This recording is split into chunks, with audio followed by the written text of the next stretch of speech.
Ce soir, un scandale énergétique impliquant un homme d'affaires notoire. Alors, Franck Timis est corrompu? À mon avis, il y a une réponse simple, oui. Nous dévoilons les paiements secrets de Franck Timis liés à un président africain. Vous pensez que c'est un arrangement suspect? Oui, je trouve les paiements suspects. Nous révélons comment son entreprise reçoit entre 9 et 12 milliards de dollars par BP. 9 milliards? Est-ce que c'est vrai? Et nous demandons pourquoi l'une des plus grandes entreprises du monde a signé un accord aussi suspicieux. C'est absolument inconcevable qu'une entreprise comme BP récompense quelqu'un comme Franck Timis. Tadley, je travaille pour BBC. Nous voulons savoir pourquoi BP paie Franck Timis 10 milliards de dollars.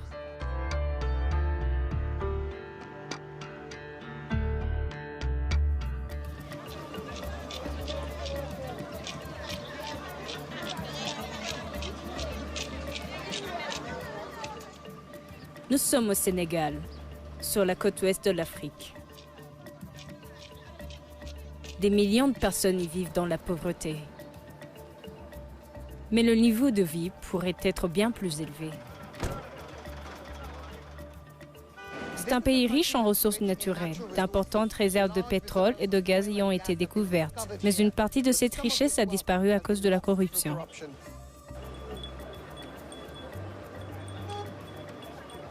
Cet argent devrait aller au peuple sénégalais. Les ressources naturelles du pays devraient aller au budget de l'État pour aider le peuple. Ce qui se passe ici, c'est que la nation se fait voler.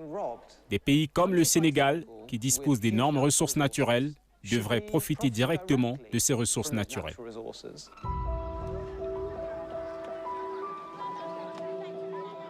J'enquête sur un accord qui a coûté des milliards de dollars au peuple sénégalais. Cela implique un homme d'affaires basé à Londres, ainsi que l'une des plus grandes entreprises britanniques. En 2011, le Sénégal distribuait 2 concessions d'exploration pour le pétrole et le gaz. Les blocs couvraient une superficie de 6 700 m² au large de la côte. Une grande compagnie pétrolière voulait commencer le forage, mais à la dernière minute, les blocs ont été donnés à une compagnie inconnue, Petrotim. Une entreprise sans expérience aucune en matière de forage en mer. La société Petrotim, la société qui a finalement été retenue, n'aurait pas dû bénéficier de ces permis en attribution pour les raisons suivantes. C'est une société qui n'avait aucune expérience dans le domaine. Petrotim n'avait aucun passé connu, prouvé, pouvant justifier une expérience dans le domaine de la recherche pétrolière et de l'exploitation pétrolière. Je veux en savoir plus sur la mystérieuse entreprise à qui on a donné les droits d'exploration. Je cherche donc son siège social. Je cherche une société appelée Petrotim. Ils ont donc quitté le bâtiment, ils ne sont plus là. On dirait qu'il y avait des appartements ici. Savez-vous s'il y avait aussi des bureaux? Non, il dit qu'il n'y a que des immeubles ici, pas de bureaux. Les 2 concessions offshore ont été attribuées à une société gérée à partir d'un immeuble d'appartements. Et ce n'est pas la seule chose étrange dans cet accord. Il s'agit d'un accord entre le gouvernement sénégalais et Petrotim. Il est daté du 8 décembre 2011. Ce qui est étrange car la société Petrotim n'a été créée que 6 semaines plus tard. Petrotim a été formé par cet homme, Franck Timis. Un homme d'affaires roumain, condamné à 2 reprises pour avoir fourni de l'héroïne dans les années 90. Il a participé à une série d'opérations minières ratées en Afrique de l'Ouest. Nous avons dépensé plus de 150 millions de dollars pour construire des camps, des laboratoires et des forages. Je suis fier de dire à son Excellence, au gouvernement et au peuple du Sierra Leone, nous annoncerons le plus grand gisement de minerais de fer magnémite de la planète. Plus de 10 milliards de tonnes. Les entreprises de Frank Timis ont fait l'objet de nombreuses accusations, allant de la corruption des politiciens à la fusillade des mineurs. Voici une photo de M. Timis rencontrant le président de la Sierra Leone. Voici M. Timis rencontrant le président du Burkina Faso. Il semble donc qu'il ait fait beaucoup de travail en Afrique de l'Ouest. Il travaille beaucoup en Afrique de l'Ouest.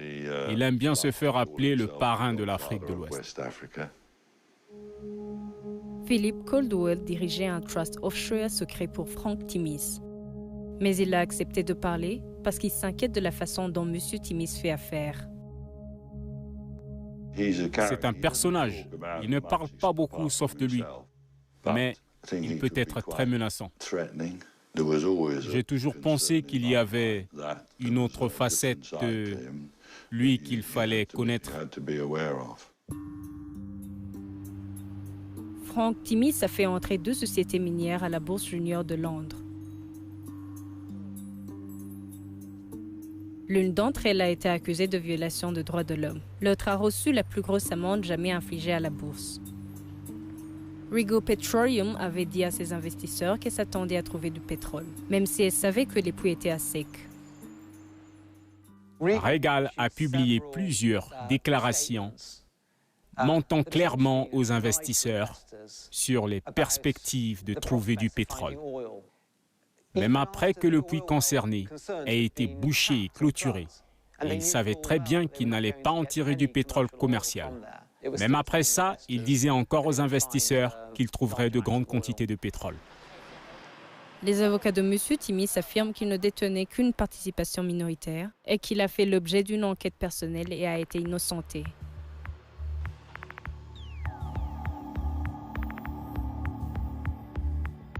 Mais nous avons maintenant de nouvelles informations sur Frank Timis.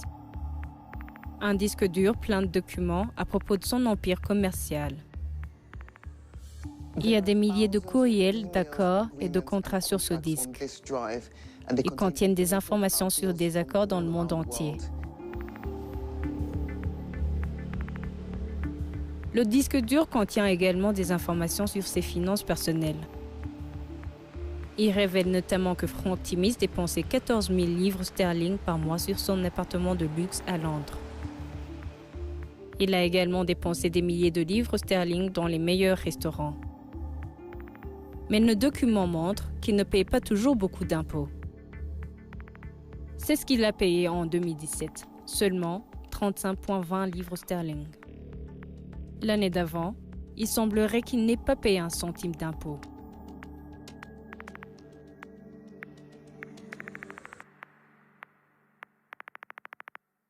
Je pense que n'importe quel membre du public qui regarde ce document et qui voit ici une personne qui paie 30,20 livres sterling comme montant total de l'impôt sur le revenu pour l'année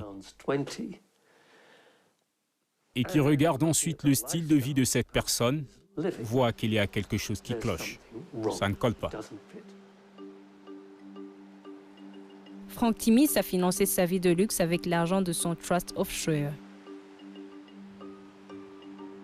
La plus grande partie de l'argent est venue sous forme de paiement appelé distribution, qui aurait dû être imposable. Mais peu de temps avant de produire sa déclaration de revenus, Frank Timis a demandé à son trust de transformer ses distributions en prêts. Frank a dit que tous les paiements étaient des prêts et non des distributions. S'il vous plaît, les administrateurs envisageraient-ils de rectifier? Les distributions imposables ont été transformées en prêts non imposables. Et un accord de prêt antidaté a été créé pour que tout cela ait l'air légitime. Cela ressemble à de l'évasion fiscale. Tout indique qu'il s'agit d'une manœuvre pour tromper le fisc. Et si c'est le cas, parce que cela a été fait rétrospectivement, il semble y avoir des preuves prima facie qu'il s'agit d'une fraude fiscale et qu'il faudrait lancer une enquête. Philip Caldwell dirigeait le trust qui a aidé Frank Timis à échapper à l'impôt. Il était président à la réunion qui a accepté d'antidater ces prêts suspicieux. Ça porte ma signature. Mais ce que je peux dire, c'est qu'aucune réunion de ce genre n'a jamais eu lieu. Je n'étais pas là. Je n'étais pas en Suisse à l'époque. En gros, ce sont de faux procès-verbaux pour une réunion qui n'a jamais eu lieu. Correct. Les avocats de M. Timis affirment que les allégations d'évasion fiscale sont niées dans les termes les plus fermes possibles. Ils disent qu'il s'est pleinement acquitté de toutes ses obligations fiscales et qu'il a suivi des conseils professionnels pour s'assurer que tout était en ordre. Mais Philippe Caldwell dit que Frank Timis utilisait son trust offshore à des fins douteuses. Il est particulièrement inquiet à propos de cet accord énergétique au Sénégal. Philippe ne pense pas que Petrotim aurait dû obtenir les concessions d'exploration. Il est très surprenant que lorsqu'il y a d'autres sociétés britanniques, FTS E250, de grandes sociétés de taille décente qui ont eu du succès en Afrique, ces compagnies n'aient pas pu obtenir cette concession et Petrotim a pu obtenir une si grande concession. Elle a été mise en place pour cette concession et n'avait aucune expérience du tout. Alors il aurait dû avoir cet accord? À mon avis, non.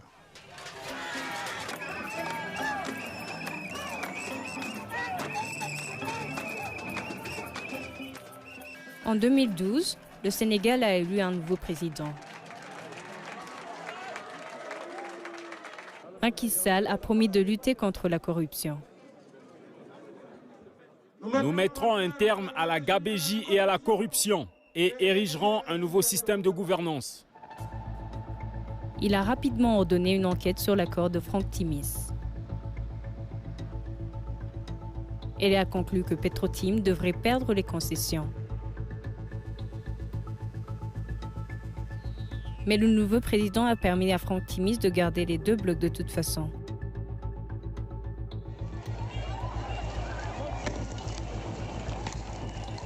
Cela a engendré des manifestations au Sénégal au sujet de l'accord Timis. Les manifestants affirmaient que la famille du président encaissait de l'argent par l'intermédiaire d'une société appelée Timis Corporation.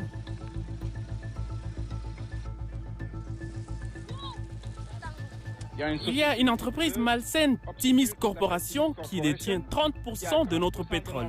Mais personne ne sait qui elle est. Nous voulons savoir qui sont les actionnaires de Timis Corporation et ce qu'ils ont fait pour mériter 30% de notre énergie.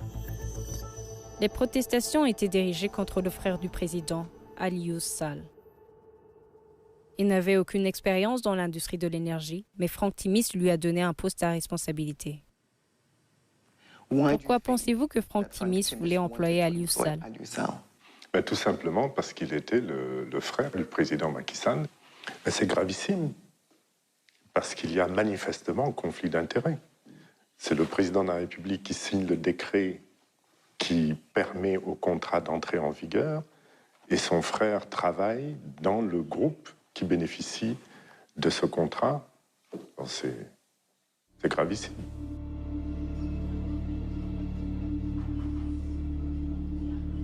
Le document révèle les détails du contrat d'Aliou Sall pour la première fois. Bien qu'il n'ait aucune expérience préalable, Aliou Sall se voit proposer le poste de manager national de Petrotim au Sénégal. Mais le contrat indique clairement qu'il y a une condition. Aliou Sall n'obtiendra le poste que si son frère, le président, permet à Frank Timis de garder les précieuses concessions. Le contrat montre que le frère du président a été payé 25 000 $ par mois pendant 5 ans. Cela représente 1,5 million de dollars. Aliou Sall s'est également vu promettre des actions d'une valeur de 3 millions de dollars dans les sociétés de Frank Timis. Nous avons montré le contrat à un expert en matière de contrôle diligent et de corruption. Des paiements mensuels de 25 000 $ pour être consultant, c'est étonnamment important pour quelqu'un qui n'a pas d'expérience préalable dans ce secteur. L'explication semble être liée à la confirmation par son frère, le président de la licence des blocs. Trouvez-vous que c'est un arrangement suspect? Oui, je trouve le paiement suspect. Le lien entre les deux est indubitable à mon avis. Nous avons obtenu le contrat entre Aliou Sall et Frank Timis. Et vous pouvez voir son salaire mensuel au bas du contrat. Les politiciens sénégalais n'ont jamais vu ce document auparavant. Je pense qu'il est très clair ici qu'Aliou Sall était impliqué pour convaincre son frère de signer des décrets et de donner les blocs à Petro-Tim. Et Petro-Tim n'a aucune capacité technique et financière pour obtenir ces blocs. C'est très clair. Alors, à quel point pensez-vous que c'est accablant pour le frère du président et le président lui-même? C'est choquant. Parce que vous devez savoir que le président Macky Sall est arrivé au pouvoir sur la base d'engagement ferme en matière de bonne gouvernance. Il vient de trahir notre espoir d'une bonne gouvernance au Sénégal et nous en sommes définitivement choqués. C'est une honte. Aliou Sall nie toute corruption. Ses avocats affirment que ses paiements étaient alignés avec d'autres rôles similaires dans l'industrie. Il n'a jamais reçu les actions et a été engagé pour son expertise et non parce qu'il se trouve être le frère du président Sall. Ils disent aussi qu'il n'a jamais assisté à une réunion avec le président Sall au sujet de l'accord. Mais nous avons trouvé un document qui suggère que ce n'est pas vrai. Il dit qu'Aliou Sall a rencontré son frère pour l'informer de la demande.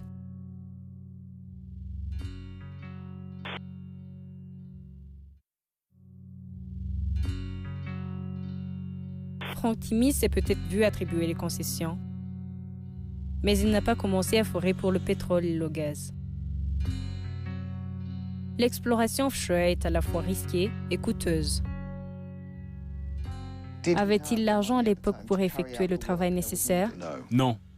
Il avait certainement du mal à obtenir l'argent nécessaire pour s'impliquer dans un si grand projet, même s'il valait beaucoup d'argent sur papier à ce stade. Il n'avait pas beaucoup d'argent à investir dans ces compagnies.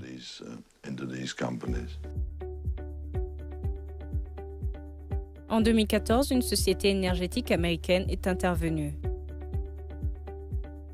Chez Cosmos Energy, nous sommes des pionniers qui utilisent une approche qui a fait ses preuves pour trouver du pétrole et du gaz dans les régions pionnières et sous-explorées. Cosmos Energy a accepté de financer l'exploration. Elle a également prêté de l'argent à Timis Corporation, de sorte que Frank Timis a pu payer une partie des frais de développement.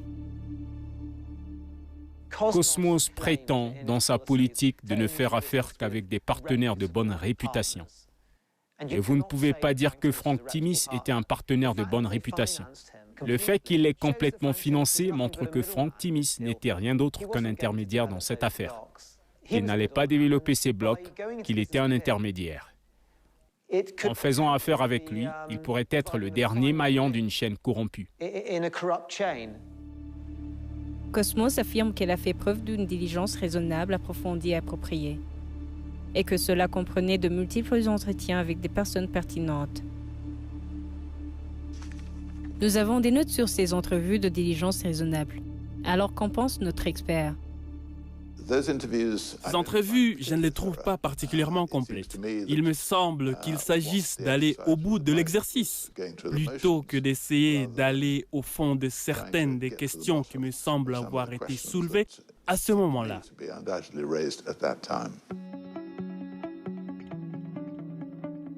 Les forages effectués par Cosmos se sont finalement révélés fructueux. Un important gisement de gaz a été découvert à 75 000 au large des côtes de Sénégal. C'est un accord très important. Les gens en ville sont très conscients que les blocs de pétrole et de gaz naturel au large du Sénégal et de la Mauritanie sont parmi les plus importants au monde. L'un de ces puits contient quelque chose comme 16 milliards de pieds cubes de pétrole. C'est quelque chose que les grandes compagnies pétrolières veulent vraiment. Pour extraire ce pétrole, Cosmos est associé à l'une des plus grandes entreprises du monde. Vous avez peut-être entendu parler d'eux. Nous sommes une entreprise mondiale du secteur de l'énergie qui a une portée énorme dans tout le système énergétique mondial. BP dit qu'elle opère selon les normes éthiques les plus élevées. mais la compagnie était prête à faire un marché avec Frank Timis. En 2017, BP a accepté de le racheter. Ce qui m'a surpris, c'est qu'il a négocié lui-même avec BP. M. Timis a certainement dit que c'était une affaire spectaculaire et c'est grâce à ses talents de négociateur qu'il a réussi à l'obtenir. Mais il me semble toujours étrange que BP ressente le besoin de le faire. BP a acheté la participation restante de Timis Corporation dans ses concessions pour 250 millions de dollars. Et ce n'est que le début. L'argent réel provient des redevances. Nous avons obtenu les détails de l'accord sur les redevances. Il est décrit comme le plus généreux de l'industrie. Au cours des 40 prochaines années, BP paiera entre 9 et 12 milliards de dollars à Timis Corporation.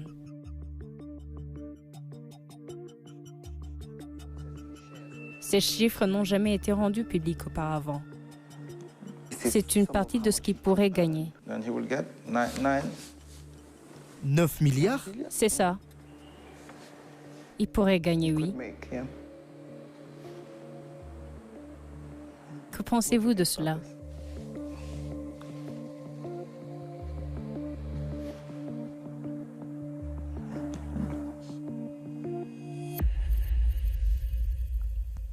Est-ce que c'est vrai?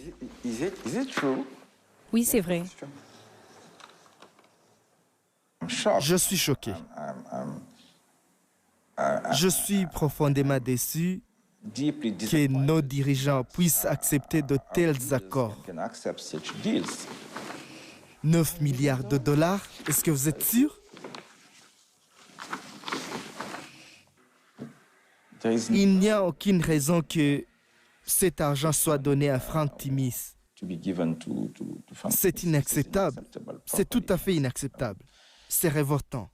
Je veux dire oui.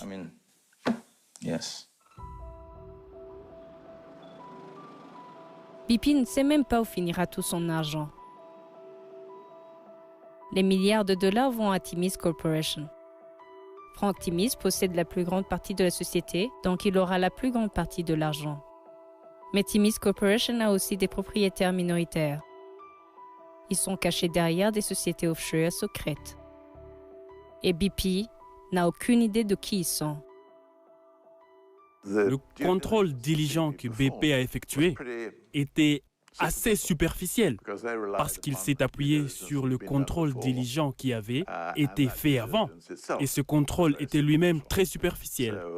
Donc les deux transactions ont été entreprises sur la base d'une diligence rationnelle inadéquate.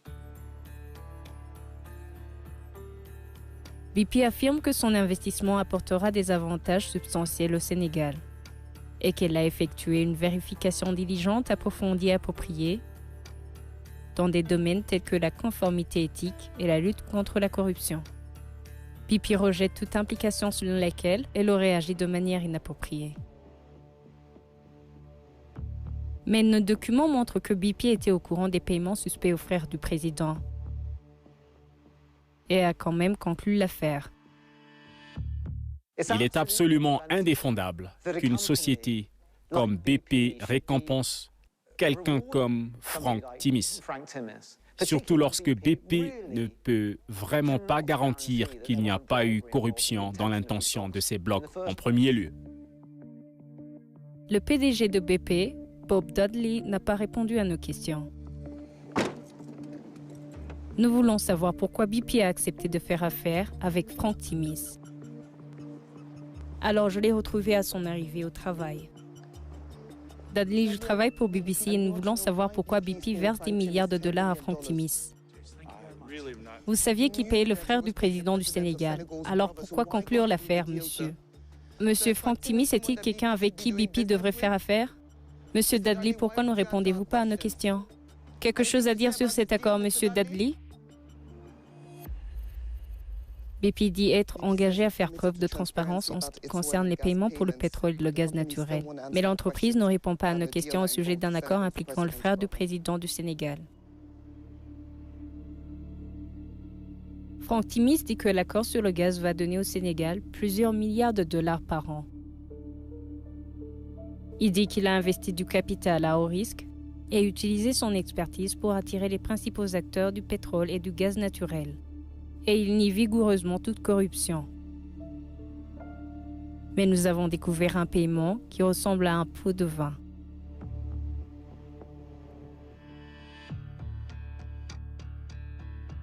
Voici un email envoyé au Trust Offshore de Frank Timis.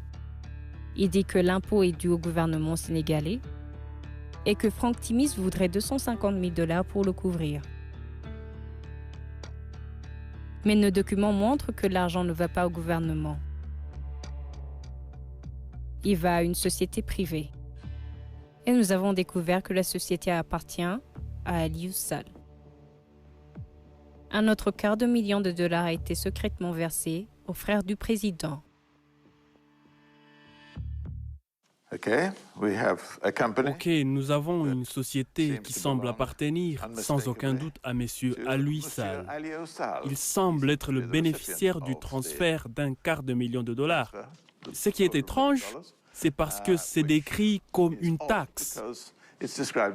Et il est, à ma connaissance, un simple citoyen, bien que son frère soit aujourd'hui président du Sénégal. On dirait un pot de vin. Les avocats de Frank Timis nient tout pot de vin. Aucun argent n'a jamais été transféré de Timis Corporation à Agritan Sall. Et que nous avons vu une écriture incorrecte dans le grand livre qui a été corrigée par la suite. Mais le grand livre que nous avons vu date de 2017, 3 ans après le paiement de 250 000 $. Et ça n'a pas été corrigé. Nous avons également vu des comptes d'entreprise qui montrent que le paiement suspect a été fait à la société d'Aliou Sall. Alors Frank Timis est-il corrompu? À mon avis, d'après ce que j'ai vu au cours des 2 ou 3 dernières années, il y a une réponse simple qui est oui. Quelqu'un comme ça ne devrait pas être autorisé à continuer. Des gens comme Timis font-ils du bien? La réponse est non. Il n'y a aucun doute qu'il a été impliqué dans des paiements très suspects. N'est-il pas temps que Frank Timis et l'affaire du gaz BP fassent l'objet d'une enquête? Je pense qu'il y a suffisamment de questions soulevées par les documents que j'ai vus pour nécessiter une enquête. Le Royaume-Uni doit s'assurer qu'il contrôle correctement le secteur financier. Nous ne pouvons pas nous rendre complices du pillage des pays les plus pauvres de la Terre. Nos preuves suggèrent que le peuple sénégalais a été privé de milliards de dollars. Il n'y a aucun moyen d'accepter ce genre d'accord ici au Sénégal. Cet argent nous appartient. Et c'est Frank Timis qui reçoit cet argent. Et c'est BP qui l'a aidé à l'encaisser.